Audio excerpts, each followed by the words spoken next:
Civil disobedience movements అయిపోయాక next ఏం చేయాలి అని కొన్ని డిబేట్స్ చేశారు.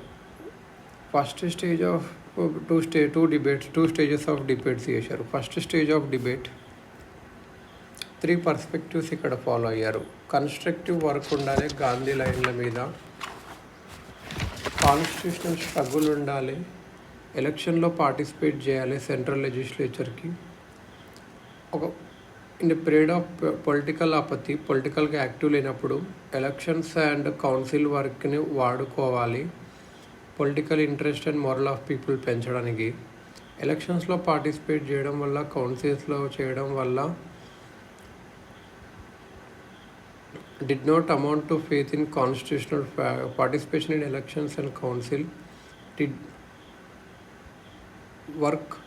did not amount to faith in constitutional politics. Another political front కాంగ్రెస్ని బిల్డ్ చేయడానికి యూజ్ అవుతుంది, మాసెస్ని కూడా. అప్రోచ్ అనేది కాంగ్రెస్కి ఒక certain amount of prestige and confidence ఇస్తుంది. Certain strong presence in councils would serve as an equivalent to the movement. Strong leftist trend within the Congress Nehru represent చేశారు. Was critical of both constructive work and council entry రెండు వద్దన్నారు in place of suspended civil disobedience movement as that would side track political mass action and divert attention from the. అంటే ఒక leftist trend ఉన్న Nehru garu constructive work వద్దు, civil disobedience చేద్దామన్నారు. నెహ్రూ విషయం ఏంటంటే మన ముందున్న గోల్ ఏదంటే abolition of capitalism and establishment of socialism అని నెహ్రూ విజన్ చేశారు.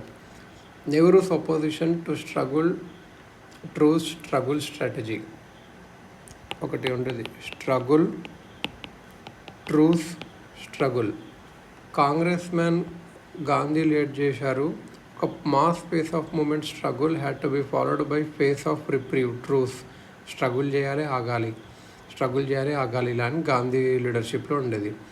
True space it was argued would enable. True space అనేది స్ట్రెంగ్త్ కోసము మనుషులకు కొద్దిగా అట్లా అని చెప్పి దీన్నే ఎస్టీఎస్ స్ట్రగుల్ కూడా అంటారు. నెహ్రూ ఎస్టీఎస్ స్ట్రగుల్కి ఆపోజిట్గా స్ట్రగుల్ విక్టరీ స్ట్రాటజీ చెప్పారు. ఫైనల్గా కౌన్సిల్స్లోకి అయితే ఎంట్రీ అయ్యారు. మే 1934లో ఆల్ ఇండియా కాంగ్రెస్ కమిటీ పాట్నాలో మీట్ అయింది. పార్లమెంటరీ బోర్డు సెట్ చేయడానికి, ఎలక్షన్స్ ఫైట్ చేయడానికి కాంగ్రెస్లోని లీడర్షిప్తోనే.